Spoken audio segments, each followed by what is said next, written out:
O que quero transmitir em escolas ou seminários é sobre comunicação.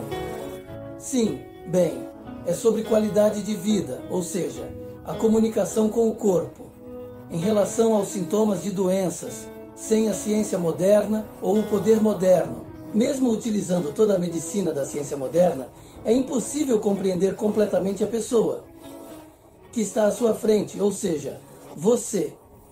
Portanto, a comunicação com o próprio corpo não pode ser feita por outra pessoa. Se você quer melhorar os seus sintomas atuais, isso significa que não há ninguém além de você que possa fazer isso, então não há outra opção a não ser agir por conta própria, certo?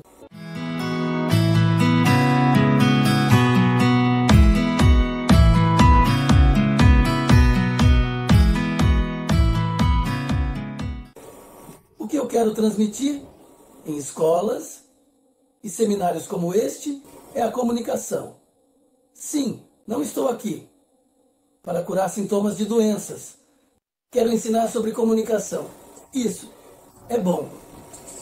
A comunicação com o próprio caderno, a comunicação com o próprio corpo, a comunicação com o cérebro do outro, a comunicação com o corpo do outro, a comunicação com o tempo e a comunicação com o espaço.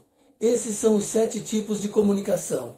Estou aqui para orientar sobre esses 7 tipos de comunicação e por isso temos este espaço. Bem, quando falamos de call, dizemos que não há esforço na ciência moderna ou que isso é considerado um sintoma de doença. Em resumo, acredito que algumas pessoas participam disso, pensando que é sobre ter um corpo saudável, mas isso se refere à comunicação com o próprio corpo.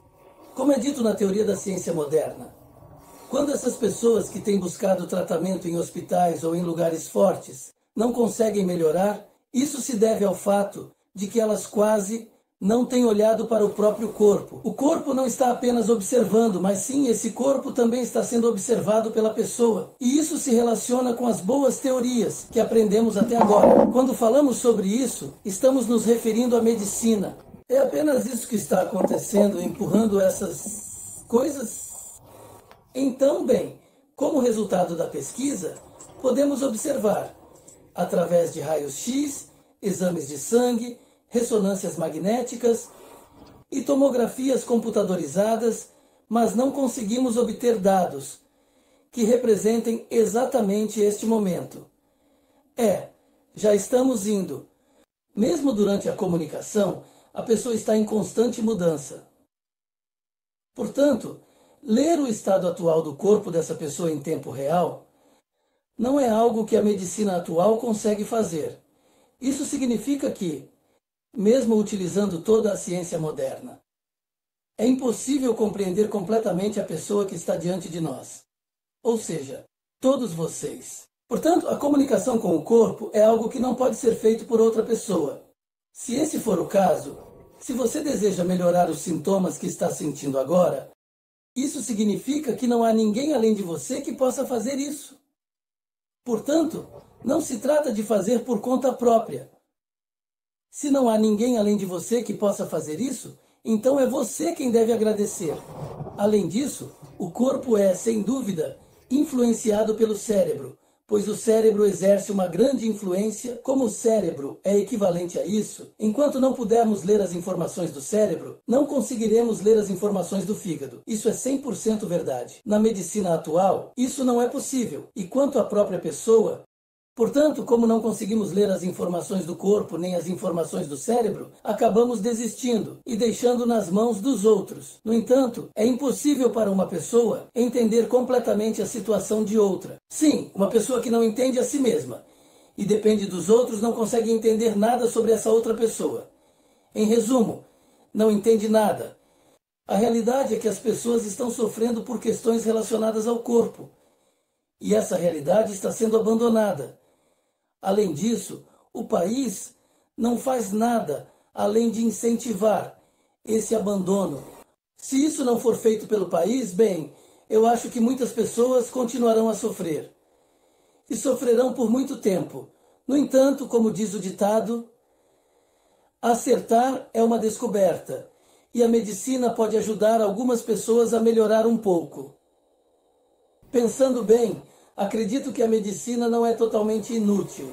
Se você realmente deseja melhorar por conta própria, não é algo que você pode fazer sozinho. É algo que você pode perceber ao pensar sobre isso. Mas sim, não há ninguém que ensine essas coisas.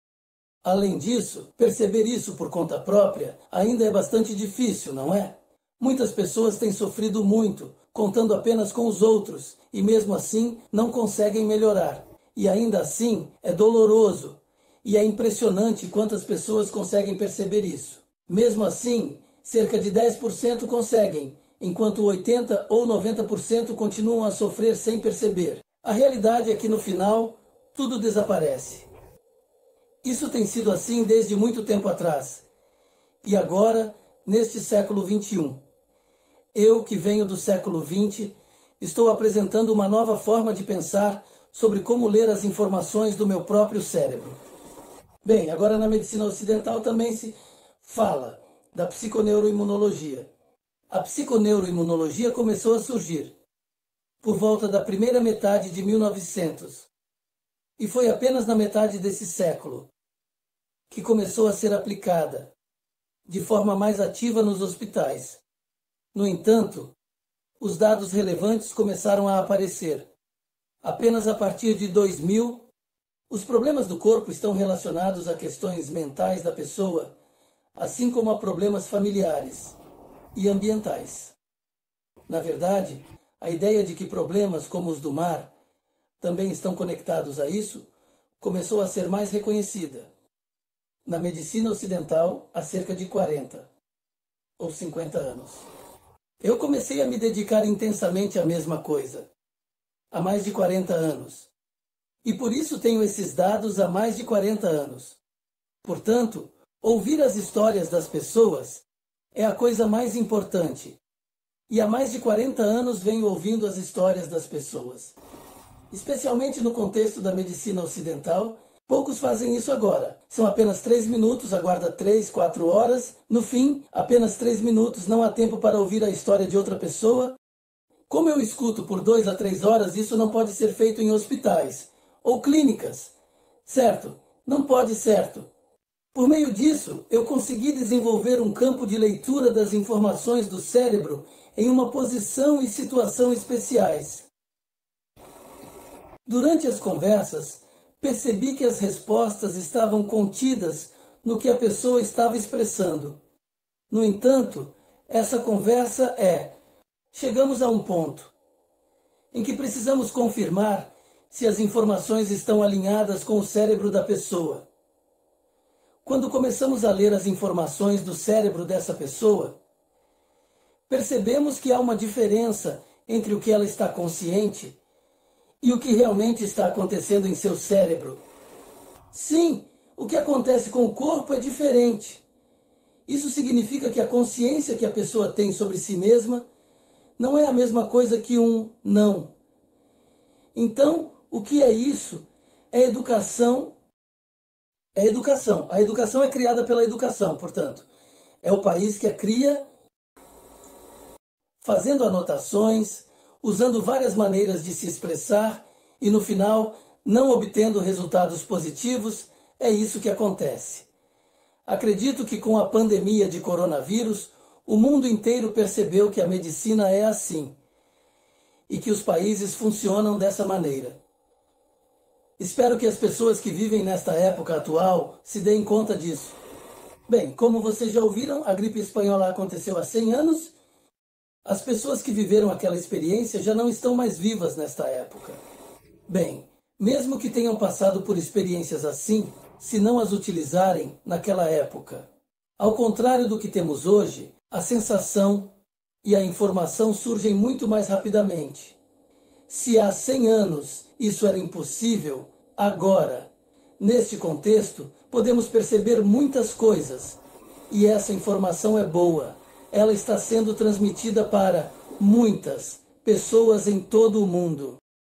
Acredito que também podemos fazer algo com o nosso cérebro, mas o que realmente construímos como resultado disso é o que importa. No final, percebo que nem o país, nem a medicina são confiáveis. Quando se trata de como agir, A realidade é que vivemos em uma sociedade econômica e muitas pessoas não conseguem perceber isso e pensar em como agir por conta própria. Na verdade, muitas pessoas confiam suas vidas ao Estado e à economia. É dentro desse contexto que estamos vivendo? Acredito que isso era verdade há 100 anos. E ainda é verdade hoje, quando somos arrastados pela economia e nossas vidas são manipuladas nesse contexto, acabamos perdendo nossas vidas como resultado. Mas eu acho que isso é claramente estranho. Eu percebi que era estranho quando estava no ensino fundamental. Eu percebi, mesmo sendo uma aluna do primeiro ano do ensino fundamental, que quando as coisas que meus pais dizem, o que a escola diz e o que as pessoas ao meu redor fazem parecem estranhas. Quem será responsável se algo acontecer que coloque minha vida em risco? Será que meus pais vão assumir a responsabilidade? E os professores da escola ou a sociedade? Eu entendi isso. É preciso proteger a própria vida, por conta própria, antes de tudo. É necessário proteger a vida que os pais nos deram. Meus pais não protegem minha vida. Como eles não protegem minha casa, sou levado a ser influenciado pela economia e pelo país. Viver em um ambiente onde não se sabe o que vai acontecer é perigoso para a própria vida, especialmente sob a responsabilidade de pais, que não têm controle sobre a situação. É necessário proteger a própria vida, não importa onde os pais estejam, certo? As crianças também devem viver com todas as suas forças para proteger suas próprias vidas. A partir da escola primária, já é possível começar a se proteger. Na escola primária, é necessário aprender como proteger a própria imagem. Ao chegar ao ensino médio, isso se torna mais claro. E é possível entender como proteger a própria vida.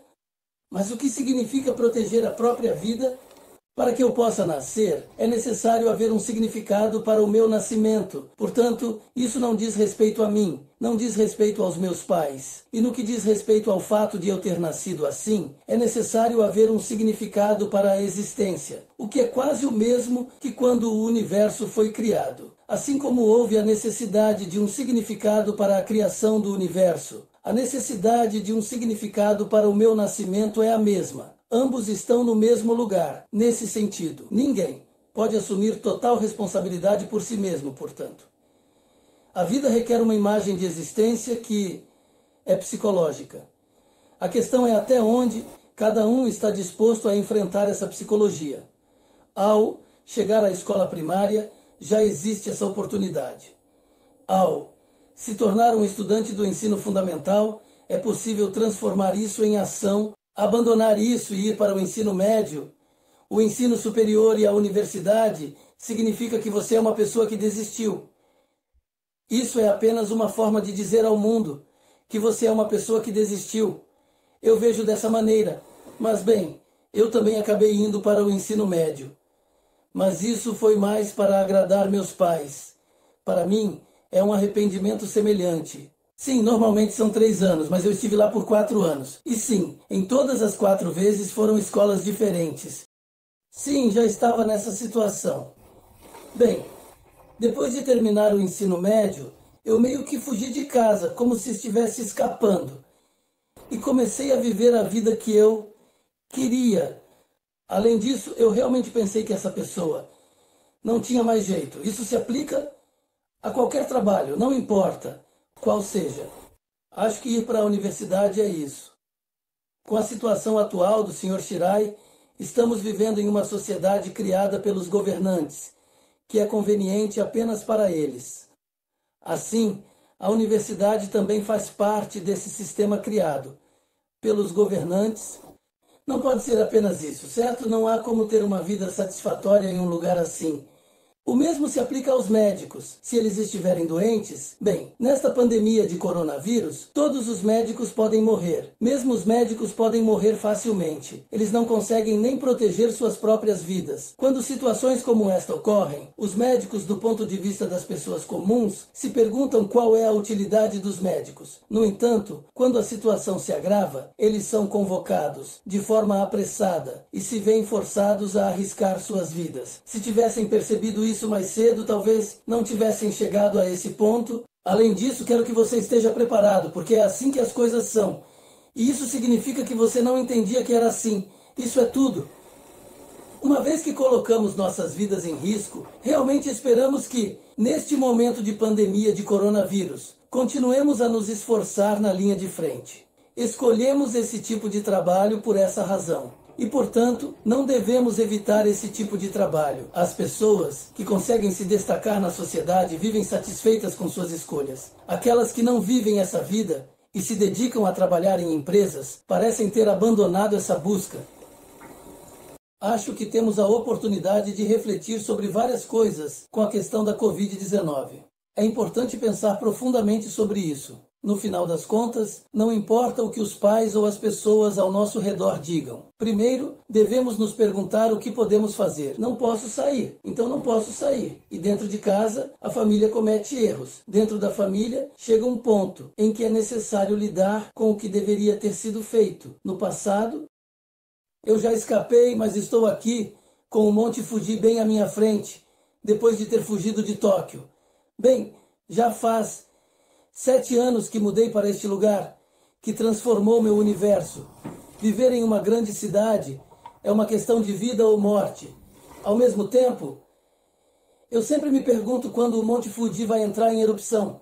Se o Monte Fuji explodir, aí já era. Bem, não há o que fazer, não é? Viver na cidade e contrair um vírus, ou trabalhar em uma boa empresa, ou ter um médico. E sim, viver como se já fosse o futuro.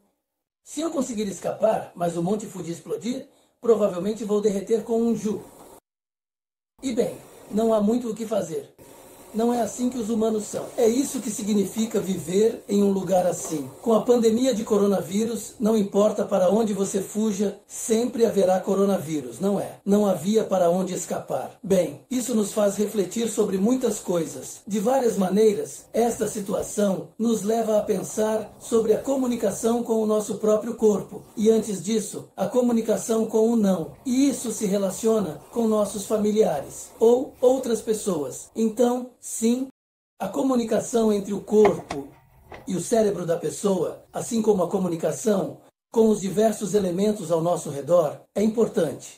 Em seguida, a comunicação com o tempo e o espaço se torna essencial. Embora não seja algo que venha à mente, imediatamente, na verdade, essa comunicação com o tempo e o espaço é surpreendentemente importante. Bem, eu tenho falado sobre as 7 formas de comunicação. Há mais de 40 anos venho pedindo para que todos se conscientizem e reflitam sobre isso.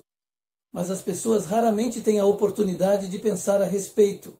No entanto, desta vez, temos uma grande oportunidade, não é? Eu acho que foi bom. Se a pandemia de Covid-19 nos fez perceber isso, então é uma chance, não é? Bem, de alguma forma, desta vez, normalmente as pessoas se reuniriam em Shinjuku, vindo de várias partes do país, como Okinawa, Austrália ou Hokkaido, para se encontrar em Tóquio. No entanto, ao fazer isso online desta vez, cada um pode se conectar comigo de casa, em sua própria cidade. No futuro, eu me conectarei online com pessoas de todo o mundo.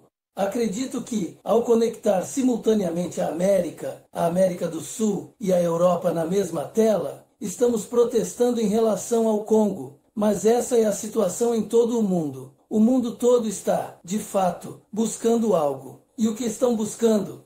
Não sabem como viver, não sabem o que são. E isso é algo que existe. Agora que temos um pouco mais de espaço, começamos a pensar sobre essas questões. Acho que há tempo e oportunidades, mas se olharmos para algumas décadas atrás, não poderíamos dizer isso. Bem, eu venho dizendo isso há várias décadas. E finalmente parece que chegamos a um bom momento. É assim que eu vejo as coisas. Mas bem, nesse contexto, agora estamos aqui frente a frente, mas na verdade não é porque eu esteja tentando curar os sintomas da doença que estou me dirigindo a todos vocês. A responsabilidade está com cada um de vocês. Portanto, como vocês pensam sobre isso, não há como melhorar apenas com a medicina moderna. Aqueles que ainda acreditam que devem ir ao hospital ou a uma clínica de tratamento não conseguem entender isso. Eu acredito que não há como ajudar essas pessoas. Mesmo assim, se elas perceberem que isso não está funcionando e desejarem fazer algo a respeito, isso é um passo importante. Se eu imaginar que posso falar com alguém que já chegou a esse estágio, não conseguirei transmitir o que sinto. Se possível, eu quero ser útil. Eu tenho esta posição porque quero ser útil. E não faz sentido ter pessoas que não são úteis. Eu quero ser útil. E também quero ter muitas pessoas ao meu redor que desejam ser úteis. E quando penso nessas pessoas, percebo que sou eu mesmo. Eu gostaria que as pessoas começassem a se ver dessa forma. Bem, é isso. Eu tenho essa oportunidade de estar aqui. Nesse sentido, hoje é a primeira vez que me apresento, já que estamos começando um novo ano. O que estou fazendo agora é me apresentar. Uma apresentação pessoal é melhor quando é mais longa do que curta. Afinal, é importante que as pessoas falem sobre si mesmas. A apresentação pessoal pode levar 1 ou 2 dias. Como temos hoje e amanhã, gostaria que você falasse à vontade. Eu sou uma pessoa que ouve os outros por 2 a 3 horas. Então, quero que você se sinta à vontade para se expressar. Como estou em casa agora? Gostaria que você falasse enquanto estiver em casa também. As outras pessoas dizem que ouvir o que os outros têm a dizer é importante. Afinal, essas conversas contêm tanto tempo quanto espaço. Além disso, há questões relacionadas ao corpo e à alimentação. Assim, diversas formas de comunicação permitem que as pessoas se conectem com esses aspectos. Portanto, a comunicação deve ser vista como um treinamento e é desejável que as pessoas ouçam o que os outros têm a dizer. Agora é um momento para ouvir a apresentação de alguém. Então, por favor, não pense que é chato ou que não tem relação com você. Eu realmente gostaria que você ouvisse atentamente